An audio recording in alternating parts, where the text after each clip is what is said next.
Kannada ಮಾತನಾಡದಂತೆ hostel warden ಧಮಕಿ ಹಾಕಿರುವುದನ್ನು ಖಂಡಿಸಿ ಬೆಂಗಳೂರಿನ ಆನೇಕಲ್ ತಾಲೂಕಿನ ಬನ್ನೇರುಘಟ್ಟ ರಸ್ತೆಯ ಕಲ್ಕೆರೆ ಸಮೀಪದ ಪ್ರತಿಷ್ಠಿತ ಖಾಸಗಿ ಕಾಲೇಜಿನ ಆವರಣದಲ್ಲಿ ಕನ್ನಡ ಪರ ಸಂಘಟನೆಗಳು ಭಾರೀ ಪ್ರತಿಭಟನೆ ನಡೆಸಿದವು.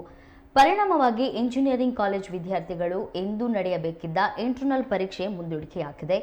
ಪ್ರತಿಭಟನೆ ತೀವ್ರಗೊಳ್ಳುತ್ತಿದ್ದಂತೆ ಎಚ್ಚೆತ್ತುಕೊಂಡಿರುವ ಕಾಲೇಜು ಆಡಳಿತ ಮಂಡಳಿ ಹಾಸ್ಟೆಲ್ ವಾರ್ಡನ್ ಸುರೇಶ್ ಎಂಬುವರನ್ನ ಕೆಲಸದಿಂದ ವಜಾಗೊಳಿಸಿದೆ. ಕನ್ನಡ ಮಾತನಾಡಿದ ವಾರ್ಡನ್ ದಬ್ಬಾಳಿಕೆ ಖಂಡಿಸಿ ಕರ್ನಾಟಕ ರಕ್ಷಣಾ ವೇದಿಕೆ ಕಾರ್ಯಕರ್ತರು ಕಾಲೇಜು ಮುಂಭಾಗ ಪ್ರತಿಭಟನೆ ನಡೆಸಿದ್ದಾರೆ. ಕರ್ನಾಟಕದ ಖಾಸಗಿ ಕಾಲೇಜುಗಳಲ್ಲಿ ಕರ್ನಾಟಕದ ವಿದ್ಯಾರ್ಥಿಗಳ ಮೇಲೆ ದೌರ್ಜನ್ಯ ನಿಲ್ಲಬೇಕು, ಉಪನ್ಯಾಸಕರ ಮೇಲೆ ದಬ್ಬಾಳಿಕೆ ನಿಲ್ಲಬೇಕು ಎಂದು ಕಾರ್ಯಕರ್ತರು ಘೋಷಣೆಯನ್ನ ಕೂಗಿದ್ದಾರೆ.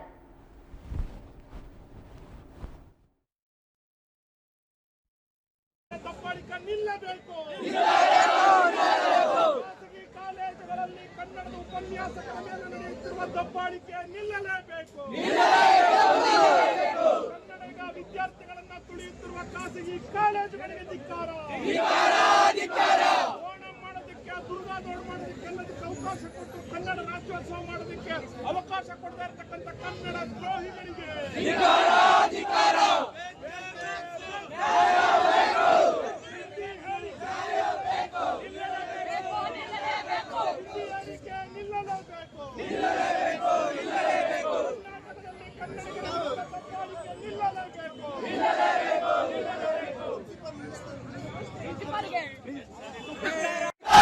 ಕರ್ನಾಟಕದ ಖಾಸಗಿ ಕಾಲೇಜುಗಳಲ್ಲಿ ಕನ್ನಡಿಗ ವಿದ್ಯಾರ್ಥಿಗಳ ಮೇಲೆ ದಬ್ಬಾಳಿಕೆ ನಿಲ್ಲಬೇಕು.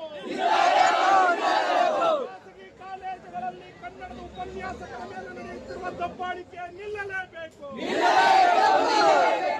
ಕನ್ನಡಿಗ ವಿದ್ಯಾರ್ಥಿಗಳನ್ನ ತುಳಿಯುತ್ತಿರುವ ಖಾಸಗಿ ಕಾಲೇಜುಗಳಿಗೆ ಧಿಕ್ಕಾರ. ಓಣಂ ಮಾಡೋದಕ್ಕೆ, ದುರ್ಗಾದೋಡ್ ಮಾಡೋದಕ್ಕೆ ಎಲ್ಲದಕ್ಕೆ ಅವಕಾಶ ಕೊಟ್ಟು ಕನ್ನಡ ರಾಜ್ಯೋತ್ಸವ ಮಾಡೋದಕ್ಕೆ ಅವಕಾಶ ಕೊಡ್ತಾ ಇರ್ತಕ್ಕಂಥ ಕನ್ನಡ ದ್ರೋಹಿಗಳಿಗೆ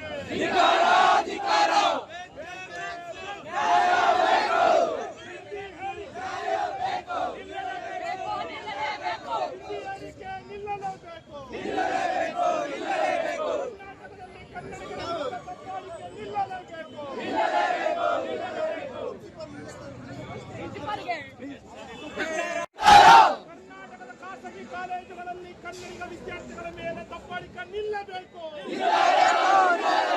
ಖಾಸಗಿ ಕಾಲೇಜುಗಳಲ್ಲಿ ಕನ್ನಡದ ಉಪನ್ಯಾಸಕರ ಮೇಲೆ ನಡೆಯುತ್ತಿರುವ ದಬ್ಬಾಳಿಕೆ ನಿಲ್ಲಲೇಬೇಕು. ಕನ್ನಡಿಗ ವಿದ್ಯಾರ್ಥಿಗಳನ್ನ ತುಳಿಯುತ್ತಿರುವ ಖಾಸಗಿ ಕಾಲೇಜುಗಳಿಗೆ ಧಿಕ್ಕಾರ. ಓಣಂ ಮಾಡೋದಕ್ಕೆ, ದುರ್ಗಾದೋಡ್ ಮಾಡೋದಕ್ಕೆ ಎಲ್ಲದಕ್ಕೆ ಅವಕಾಶ ಕೊಟ್ಟು ಕನ್ನಡ ರಾಜ್ಯೋತ್ಸವ ಮಾಡೋದಕ್ಕೆ ಅವಕಾಶ ಕೊಡ್ತಾ ಇರ್ತಕ್ಕಂಥ ಕನ್ನಡ ದ್ರೋಹಿಗಳಿಗೆ